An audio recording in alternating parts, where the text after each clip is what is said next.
शांति लानी है ज़िंदगी में, परंतु शांति जीवंत शांति होनी चाहिए। कब्रिस्तान की शांति थोड़ी ना हमें चाहिए कि जहाँ पर सब डेड पड़ा हुआ है और कुछ भी जीवंतता नहीं है। तो लाइफ कैसी हो? लाइफ हो पॉजिटिव, लाइफ हो आनंदमय। तो एक चीज़ हमें ज़रूर करनी है, वो यह है कि अपने आप को हर समय हंसाना है, खुश रखना है, मुस्कुराना है। कई लोग तो मुस्कुराना ही भूल गए हैं। अगर कोई मुस्कुरा कर उन्हें गुड मॉर्निंग करे, नमस्ते करे, तो वो ऐसे मुंह बना लेते हैं और सर हिला देते हैं, नमस्ते भी नहीं करते, यानी मुस्कुराते भी नहीं हैं। इसका मतलब है जीवन रस सूखने लग गया। तो जीवनता आए, जीवन में रस आए। तो अपने आप को हमेशा गुदगुदाते रहिए, बच्चों की तरह बनिए। तो ज्ञानी संत कैसे होते हैं? बच्चों की तरह होते हैं। और वो कहते भी हैं कि अपना जो स्वरूप है वो बच्चों की तरह बना के रखो। कोई छोटी बात हो, खिलखिलाकर हंसिए, मुस्कुराइए। जो मुस्कुराएगा उसकी ज़िंदगी में वसंत आता है, और जो हर समय मुर्दे की तरह रहेगा, शक्ल लटका के रखेगा, उसकी ज़िंदगी में तो पतझड़ ही पतझड़ है। तो पतझड़ नहीं, वसंत आए। दूसरी बात कि आपने अपने मन को साधने के छोटे छोटे प्रयोग ज़रूर करने हैं। छोटे छोटे प्रयोग, अगर आपको कोई चीज़ लगती है कि नहीं ये मुझे अभी करनी है, उतावलापन आता है, तो वो जो उतावलापन होता है ना, वो क्या करता है, हमारी इमोशनल इंटेलिजेंस को कम कर देता है। तो उतावलापन ना आए, अपने आप को रोक लिया कीजिए। अगर आपको कोई मिठाई देख के लालच आता है और आपको लगता है नहीं मुझे अभी खानी है, तो उसी समय कंट्रोल करें कि नहीं अभी नहीं, इसे हम कल खाएंगे, कल के लिए पोस्टपोन कीजिए। देखिए कि आपके अंदर वो जो उत्सुकता है, उतावलापन है, वो धक्का देता है कि नहीं अभी मुझे खाना है, अभी खाऊंगा मैं, मेरा बड़ा मन कर रहा है, या आप अपने ऊपर कंट्रोल कर पाते हैं। अगर आपने अपने ऊपर कंट्रोल कर लिया कि नहीं ये मैं कल खाऊंगा, अभी नहीं, आज नहीं खाना, एक छोटा सा आपने प्रयोग किया, कोई बहुत बड़ा प्रैक्टिकल नहीं है, छोटा सा प्रयोग है, तो वही टेस्ट आपको बता देगा कि आपकी इमोशनल इंटेलिजेंस कितनी ज़्यादा है। आज के टाइम में ज़रूरी है कि लोग अपने इमोशंस पर कंट्रोल करें। कई बार बहुत इंटेलिजेंट व्यक्ति भी फेल हो जाता है लाइफ के अंदर, और किसी के पास इतना सा टैलेंट होता है, छोटा सा टैलेंट होता है, और वो व्यक्ति बहुत सक्सेसफुल हो जाता है। कैसे हो जाता है?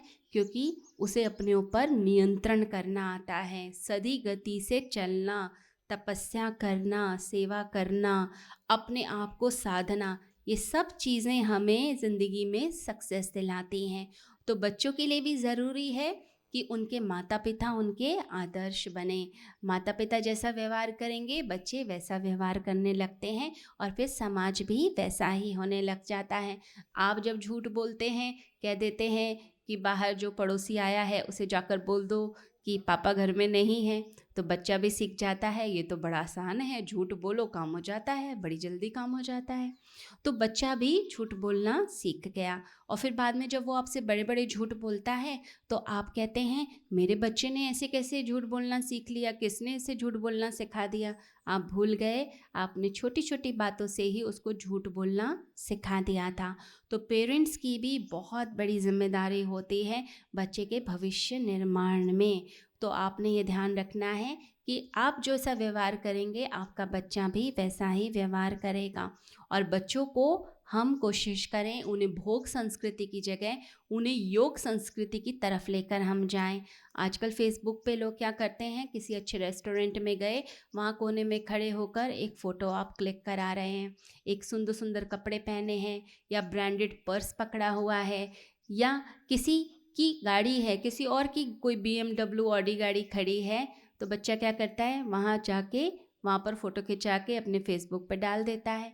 अब उसके जो फ्रेंड्स हैं उनको लगता है कि ये गाड़ी तो इसकी है, क्योंकि फेसबुक पे बहुत फ्रेंड्स बन जाते हैं, उन्हें लगता है ये गाड़ी इसकी है, ये ब्रांडेड पर्स इसका है, इसने इतने महंगे रेस्टोरेंट में खड़े होकर खाना खाया है, खाने की फ़ोटो भी आ जाती है। तो मन में फिर भाव आता है कि मुझे भी ये गाड़ी चाहिए, मुझे भी ऐसे अच्छे रेस्टोरेंट में जाना है, मेरे को भी 5 स्टार में बर्थडे पार्टी मनानी है।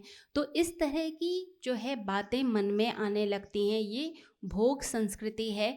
यानी कि हमें अच्छे से अच्छा खाना है, अच्छे से अच्छा पहनना है, अच्छे से अच्छे पैसे उड़ाने हैं, और फिर वो बच्चा जो है फिर उसके मन में पढ़ाई नहीं रहती, उसके मन में ये नहीं होता कि मैं अच्छे से पढ़ाई करूँगा, मैं आगे बढ़ूँगा, हमारे देश की संस्कृति क्या है, उसका कोई इंटरेस्ट नहीं है। फिर उसका इंटरेस्ट हो जाता है कि मुझे ये चीज़ें चाहिए, फिर माता पिता से ज़िद करेगा और फिर क्या होता है जब वो चीज़ें नहीं मिलती तो बाहर से कहीं ना कहीं से उन चीज़ों को अरेंज करने की कोशिश करता है, चोरी भी सीखता है, गलत बातें सीखता है।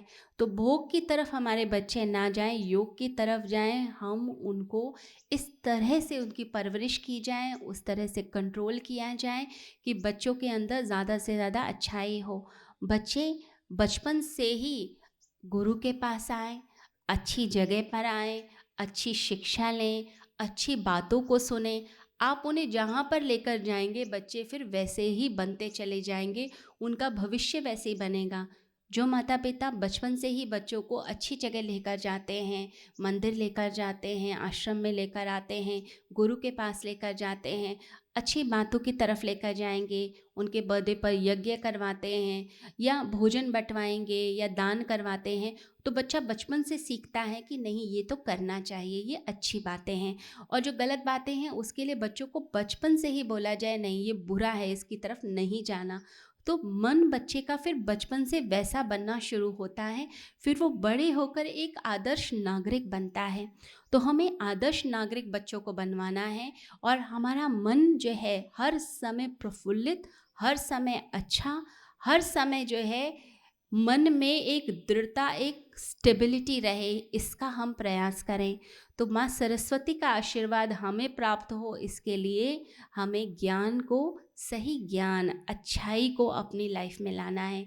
ज्ञान तो बहुत गूगल पे मिल जाता है, आपको कुछ चाहिए आप गूगल पे डालिए, आपको सारा ज्ञान मिल जाएगा। लेकिन वो ज्ञान कौन सा ज्ञान, पॉजिटिव या फिर नेगेटिव? हमें अच्छा ज्ञान प्राप्त करना है जिस ज्ञान से पवित्रता आए, क्योंकि ज्ञान ही पवित्रता को लेकर आता है। और साथ ही साथ में जो ज्ञान जीवन को आनंद से, वसंत से भर दे, ऐसा ज्ञान हमें प्राप्त हो और हमारा जीवन सुंदर हो जाए, हमारे बच्चों का जीवन सुंदर हो जाए और हमारे देश का भविष्य उज्जवल हो जाए। हम योग की तरफ चलें, परमात्मा की तरफ चलें, ऐसी हमारी कामना होनी चाहिए।